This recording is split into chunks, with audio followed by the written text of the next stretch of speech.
ጉራጌው ብቻ ሞቶ ነፃ የሚያወጣው ሀገር አይኖርም። እያንዳንዱ ትውልድ የራሱን ዘመን በአምሳሉ ይቀርጻል። የኛም ትውልድ የራሱን ዘመን በራሱ ቅርጽ በራሱ ዲዛይን እንደ ሸክላ ለማበጃጀት ሙከራ ያደረገ እዛ ሂደት እዛ አጋማሽ ላይ ነው የሚገኘውና በፖለቲካው ዓለም ጸጥታ ሁሌም ሰላም ማለት አይደለም። አንዳንድ ጊዜ የከባድ ማዕበል መጥሪያ ደወል ነው። ዝምታም ሁሌም መሸነፍ አይደለም፣ ለአደገኛ ዝላይ የሚደረግ የጉልበት ማጠራቀም እንጂ። ሰሞኑን የኢትዮጵያን ዲጂታል ምህዳር ያናወጠ የፖለቲካውን አየር ንብረት የቀየረ ወዳጅን ያስደነገጠ ጠላትን ደግሞ በጊዜያዊ ፈንጠዝያ ያሰከረ አንድ ክስተት ተፈጥሯል። አንድ የቪዲዮ ምስል። ይህ ምስል ተራ ምስል አይደለም። በውስጡ የያዘው መልእክት ከቃላት በላይ ነው። የፋኖን መሪ ዘመነ ካሴን ከለመድነው ሜዳ ወጣ ብሎ ከለመድነው አለባበስ ተለይቶ ምናልባትም ከለመድናቸው ጓደኞቹ በተለየ ሌሎች እንግዶች ጋር በጫካ መሃል በሚስጥር ሲዶልት አሳይቶናል። ልክ ይህ ምስል እንደወጣ አዲስ አበባ ላይ የወሬ ርችት ተተኮሰ። የፌዴራል መንግስቱ ፕሮፓጋንዲስቶች ብዕራቸውን ቀረጹ። አበቃለት አሉ፣ ተጠናቀቀ አሉ። ዘመነ ሸሸ፣ ሱዳን ገባ፣ የፖለቲካ ራስን ማጥፋት ፈጸመ የሚል ድምዳሜ ላይም ደረሱ። ለነሱ ያ ምስል የፋኖ የቀብር ስርዓት መጀመሪያ ነበር። ነገር ግን በፖለቲከኞች የጀዝ ጨዋታ ላይ ንጉሱ ከአንዱ ካሬ ወደ ሌላው ካሬ ሲንቀሳቀስ እየሸሸ ነው ወይስ ለማጥቃት እየተመቻቸ? አይንህ የሚያየው ነው አእምሮህ የሚተነትነው አንድ ላይ ሆን ይችላል። በሌላ በኩል ከንቅናቄው መንደር የሚሰማው ዜና ሌላ ነው። ይህ ሽሽት ሳይሆን ታላቅ ጀብዱ ነው፣ የታፈኑ እህቶችን ነጻ ያወጣበት የዲፕሎማሲ ድል ነው የሚል መከራከሪያ ቀርቧል።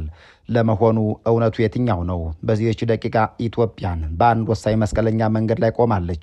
ዘመነ ካሴ በእርግጥም የፖለቲካ ሞት ሞቷል ወይስ ልክ እንደ ቻይናው ማኦ ሴቱንግ፣ ልክ እንደ ሩሲያው ስታሊንና እንደ እንግሊዙ ቸርችል ዓለምን የሚያስገርም ጠላትን የሚያስደነግጥ ታሪክን የሚቀይር አዲስና አደገኛ ቁማር እየተጫወተ ነው? የዛሬው ትንታኔያችን እከሌ እንዲህ አለ የሚል ያሉባልታ ሪፖርት አይደለም። ዛሬ የፖለቲካውን ካርታ እንዘረጋለን። ከጎጃም ተራሮች እስከ ሱዳን በረሃዎች፣ ከቤጂንግ ቤተ መንግስት እስከ ኩባ አብዮት፣ ከቪየትናም ጫካዎች እስከ ዩጋንዳው ሚሲዮቬኒ ታሪክ ድረስ በመጓዝ አንድ ሚስጥር እንፈታለን። የጠላት ወዳጅ ነው የሚለው ጥንታዊ የፖለቲካ መርህ ዛሬ በኢትዮጵያ ምድር ምን እየሰራ ነው? አብይ አህመድ የሚፈሩት የፋኖ ደጋፊዎች የሚጓጉለት ግን ደግሞ ገና ያልገባን ያ ስትራቴጂ ጥግ ምንድን ነው? አንዳንድ ጊዜ ማሸነፍ ማለት ከሚመስል ጋር ብቻ መስራት አይደለም። አሸናፊዎች ከማይመስሏቸው አንዳንዴም ከማይወዷቸው አካላት ጋር በድብቅ ተስማምተው የጋራ ጠላታቸውን እንዴት እንደሚያንበረክኩ ታሪክ ብዙ ምስክር አለው። ዛሬ ዘመነ ካሴ የለበሰው የደንብ ልብስ፣ የተቀመጠበት ወንበርና አብረውት ያሉት ታጣቂዎች ለፌዴራል መንግስቱ የድል አብሳሪዎች ናቸው ወይስ የ4 ኪሎ ቤተ መንግስትን መሰረት የሚያነቃንቅ የመሬት መንቀጥቀጥ መጀመሪያ ነው? ይህ የትንታኔ ዘገባ የፕሮፓጋንዳውን ገለባ አራግፎ ፍሬውን የምናወጣበት፣ በትናንት የታሪክ መነጽር ነገን የምናይበት ልዩ የምርመራ ዘገባ ነው። ዘመነ ሸሽቷል ወይስ አፈሙዙን ወደ ትክክለኛው ኢላማ ዙሯል? ሱዳን የመቃብር ስፍራ ናት ወይስ የትንሣኤው መነሻ? እነዚህን እስካሁን ያልተመለሱ በልብ እንጂ በቃል ያልተነገሩ እውነታዎችን በማስረጃ አስደግፈን በምክንያት ከሽነን አቅርበናቸዋል። የዘመነ እርምጃ የፖለቲካ ሞት ወይስ ወደ 4 ኪሎ የሚያደርስ የስትራቴጂ ጥግ? ፖለቲካ እንደ አየር ሁኔታ ይለዋወጣል። ወዳጅ ጠላት ይሆናል፣ ጠላት ደግሞ የክፉ ቀን ወዳጅ ይሆናል። ሰሞኑን የኢትዮጵያን የፖለቲካ ሰማይ ያጨለመ የማህበራዊ ሚዲያውን መንደር ያናወጠ አንድ ቪዲዮ በእርግጥ ወጥቷል። የአማራ ፋኖ ብሔራዊ ንቅናቄ ወይም አፋብድ ሊቀመንበር ዘመነ ካሴ ጫካ ውስጥ ከለላ ለብሰው ማንነታቸው በውል ካልተለየና ከአማራ ክልል ውጭ ከሚንቀሳቀሱ የታጠቁ ኃይሎች ጋር ሲመክር ታይቷል። ይህ ምስል እንደወጣ የፌዴራል መንግስቱ ደጋፊዎችን የዲጂታል ሰራዊቶቹ አበቃለት፣ ዘመነ ሸሸ፣ ሱዳን ገባ፣ የፖለቲካ ራስን ማጥፋት ፈጸመ ሲሉ ተደመጡም።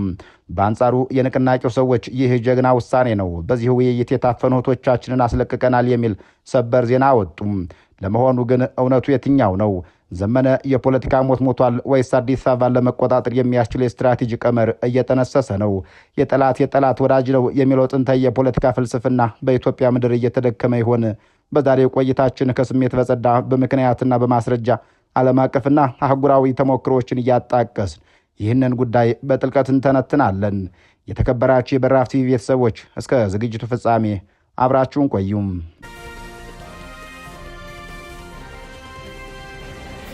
ቪዲዮ በግልጽ እንደሚያሳየው ዘመነ ካሴ ተቀምጦ የሚነጋገረው በአማራ ክልል ውስጥ ብቻ ከሚንቀሳቀሰው ኃይል ጋር አይመስልም። ለምን የተባለ እንደው የለበሱት የደንብ ልብስ፣ የያዙት የጦር መሳሪያና አካባቢው የሚጠቁመን ነገር አለ። እዚሁ ጋር ነው ሁለት ጎራ የተፈጠረው። መንግስት ይህንን ምስል የተጠቀመበት የተስፋ መቁረጥ ምልክት አድርጎ ነው።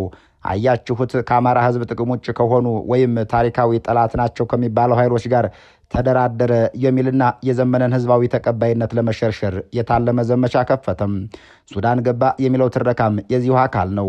መሪው ሸሸ ብሎ ሰራዊቱ ተስፋ ለማስቆረጥ፣ በሌላ በኩል የአፋብኃኝ የህዝብ ግንኙነት የሰጠው ምላሽ ግን ስሜታዊ ሳይሆን ተግባራዊ ወይም ፕራግማቲክ ነበር። ውይይቱ የታፈኑ ሴቶችን ለማስለቀቅ ነው ብለዋል።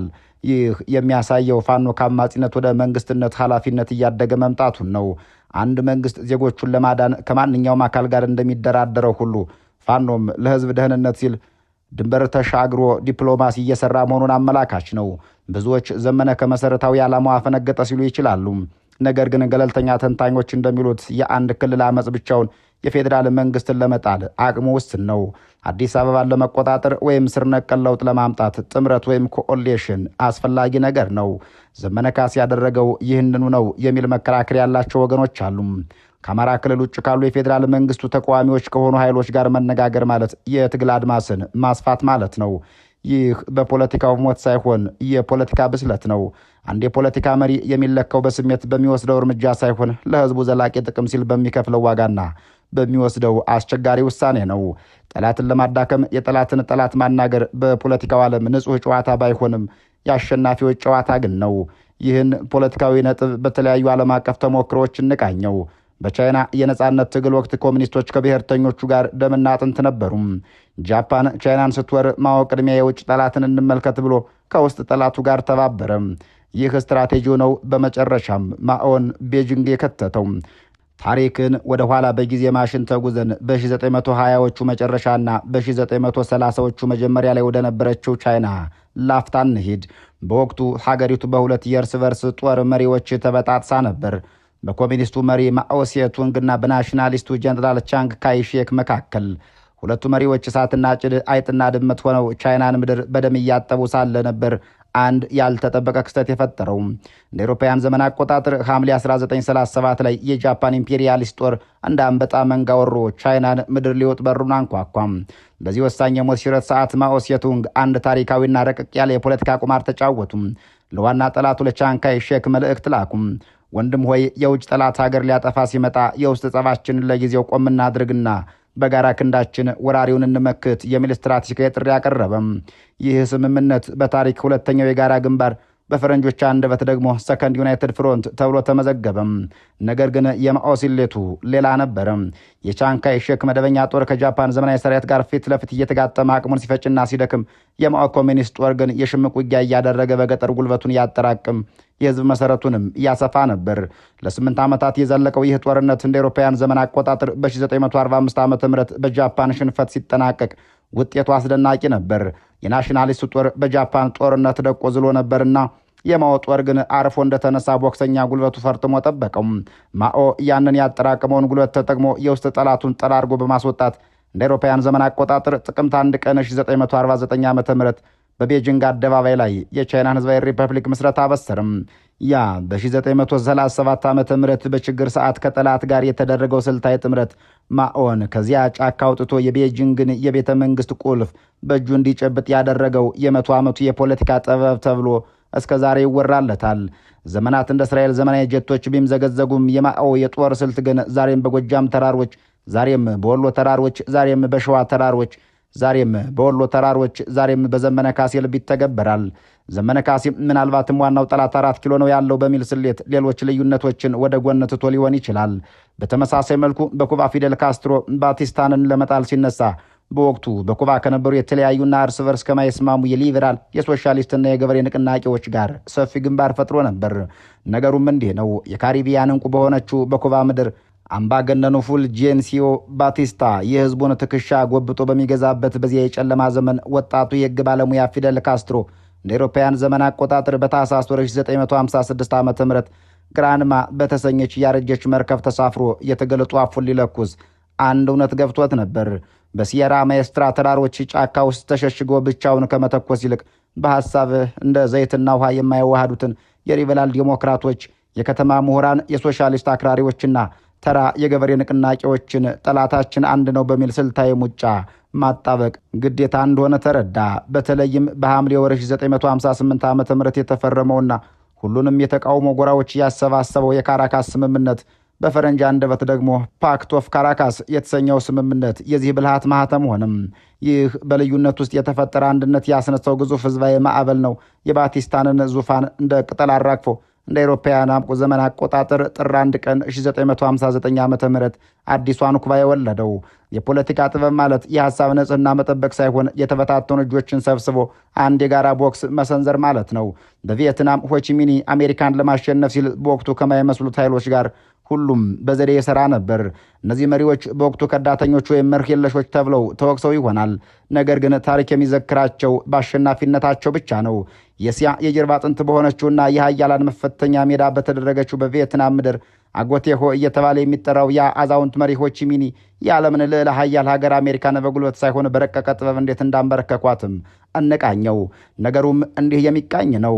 ዓለም በሁለተኛው የዓለም ጦርነት ሰዓት ውስጥ ስትማገድ እንደ አውሮፓውያን ዘመን አቆጣጠር ግንቦት 1941 ዓ.ም ሆቺሚኒ በሰሜን ቪየትናም በሚገኝ አንዲት ትንሽ የፓክ ቦ ዋሻ ውስጥ ቪየትሚን የተሰኘውን የነጻነት ግንባር ሲመሰርት የፖለቲካ መጽሐፉን ለጊዜው ሸፍኖ አስቀምጦት ነበር። የፈረንሳይን ቀኝ ግዛትና የጃፓን ወረራ ለመቀልበስ በሚደረገው የሞት ሽረት ትግል ውስጥ ኮሚኒስት መሆን ወይም ካፒታሊስት መሆን ዋጋ እንደሌለው የተረዳው ይህ ሰው አንድን ኮሚኒስት ከአንድ ካቶሊክ ቄስ፣ አንድን የከተማ ነጋዴ ከአንድ የገጠር ገበሬ ጋር እኩል አሰልፎ ቪየትናማዊነት የሚለውን ካርድ ብቻ መዘዘው። ይህ ስልት በይበልጥ እየጎላ ግን ቀጥሎ ከመጣው ከአሜሪካ ጋር በተደረገው ጦርነት ወቅት ነበር።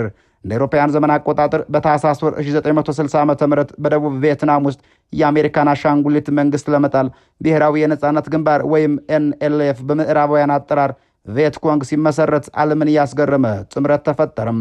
ሆቺሚኒ በወቅቱ ከማይመስሉትና የሐሳብ ልዩነት ካላቸው የቡድሂስት መነኮሳት፣ የሊበራል አመለካከት ካላቸው ምሁራን እንዲሁም መሬታቸው ከተነጠቀባቸው ገበሬዎች ጋር ሁሉ እጅና ጓንት ሆኖ ሰራም።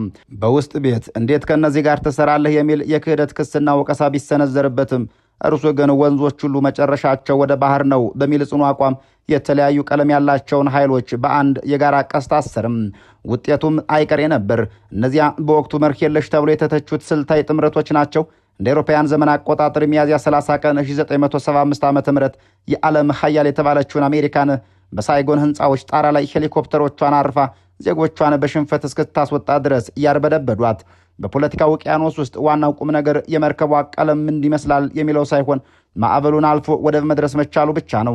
ምክንያቱም ታሪክ ምንጊዜም ዝንባሌው ለተሸነፉት ንጹሐን ሳይሆን ለብልሆችና ለአሸናፊዎች ብቻ ነው። የዘመነ እርምጃም በዚህ መነጽር ሊታይ የሚገባውን ይላሉ በጉዳዩ ላይ አስተያየታቸውን የሰጡን አንድ የዘርፉ ምሁር። ከሩቅ የታሪክ ማመሳከሪያ መለስ ብለን እዚሁ ጎረቤት ሀገራትና በኢትዮጵያ የተከናወነውን ታሪካዊ ጥምረትና አሸናፊነት ብሎም ተሸናፊነትን እንመልከተው። ህወሓትና ሻዕቢያ በፍጹም የተለያዩ ዓላማዎች ነበሯቸው። አንዱ የትግራይ ነጻነት ወይም ኢትዮጵያን መግዛት፣ ሌላው የኤርትራ ነጻነት። በመካከላቸው አለመተማመን ነበር፣ ግን ደርግን ለመጣል ሲሉ ተባበሩ፣ ኦነግንም ጨመሩ። ይህ ጥምረት ነው ደርግን የጣለው። የዘመነ ካሴ ይህንን ታሪክ በደንብ የሚያውቅ ይመስላል። የብቻ ትግል ውጤቱ የዘገየ ነው። የጋራ ትግል ግን አጭር መንገድ ነው።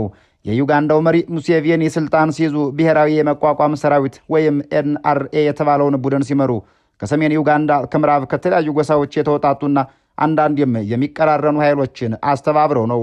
ወደ ምስራቅ አፍሪካዋ ዩጋንዳ ተሻግረናል። ከጎሳ ፖለቲካ በላይ ያሰበውን የዮዌሪ ሙሴቬኒ አስደናቂ ታሪክም እንመልከተው።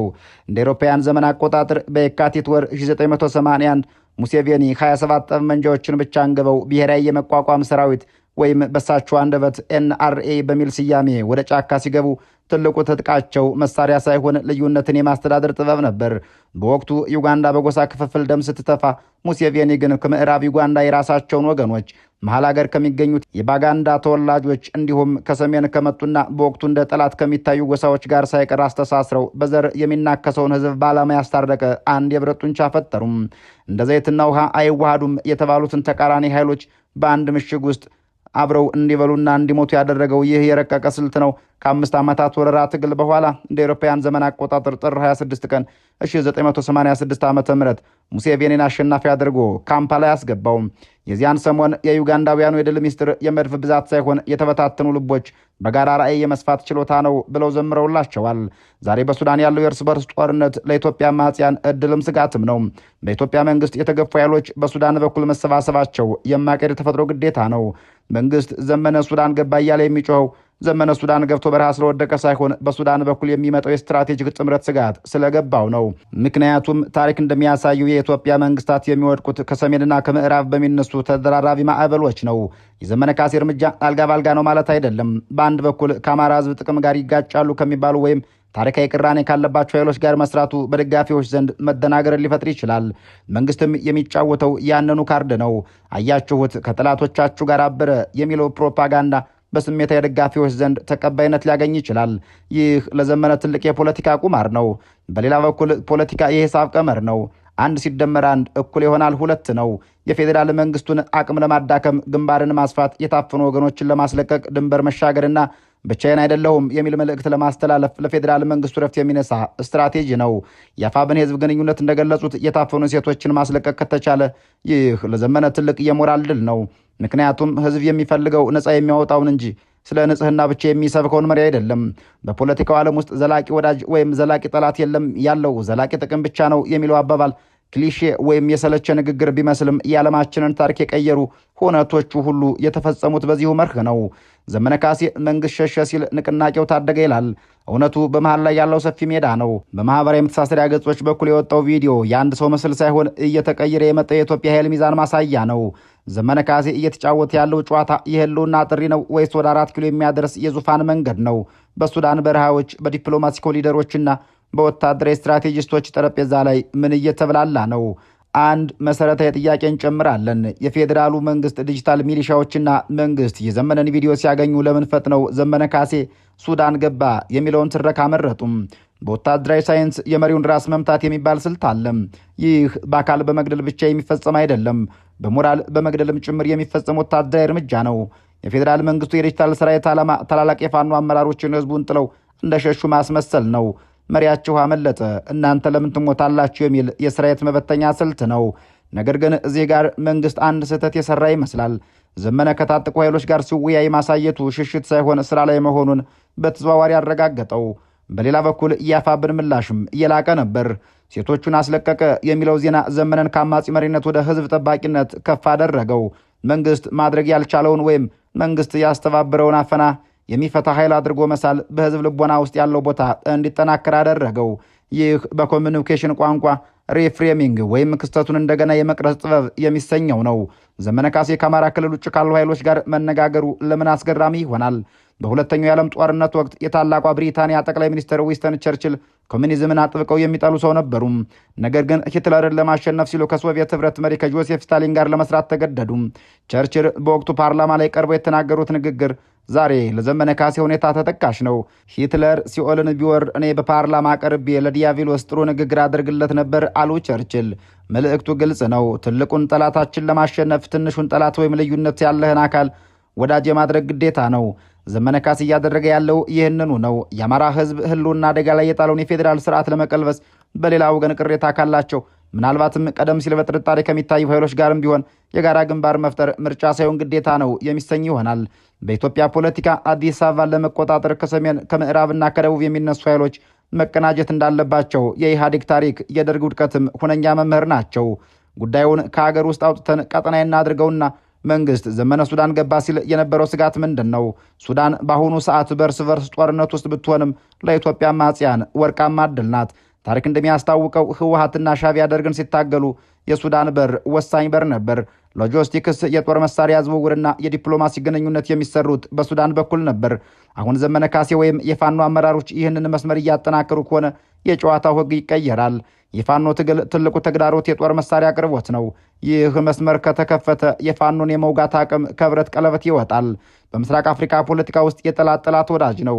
የአብይ አህመድ መንግስት ከኤርትራ ጋር ያለው ግንኙነት መሻከሩ እንዲሁም ከግብፅ ጋር ያለው የውሃ ፖለቲካ ውጥረት እነዚህ ሀገራት ለፋኖ ድጋፍ ሊሰጡ የሚችሉበትን እድል ያሰፋዋል። ዘመነ ካሴ ይህንን የቀጠናዊ ክፍተት ለመጠቀም እየተንቀሳቀሰም ከሆነ እያየን ያለነው ተራ የአማጽያን ስብሰባ ሳይሆን የክልላዊ ኃይሎች መስተጋብር ወይም በፈረንጅ አንደበት ደግሞ ሪጂናል ፓወር ፕሌይ ጅምሩን ነው። ሆኖም ይህ ጉዞ አልጋ ባልጋ አይደለም።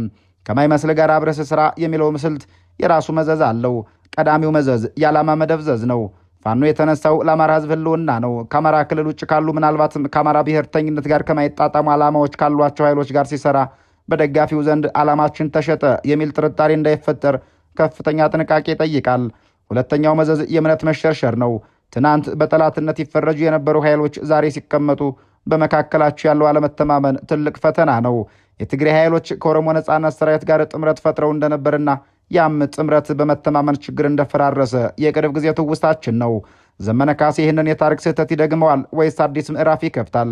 ንቅናቄው ይህንን ስትራቴጂክ ሲተከብር በህዝብ ግንኙነት ስራው ለደጋፊዎቹ ግልጽ ማብራሪያ መስጠት ካልቻለ የመንግስት ፕሮፓጋንዳ ገበያ ያገኛል።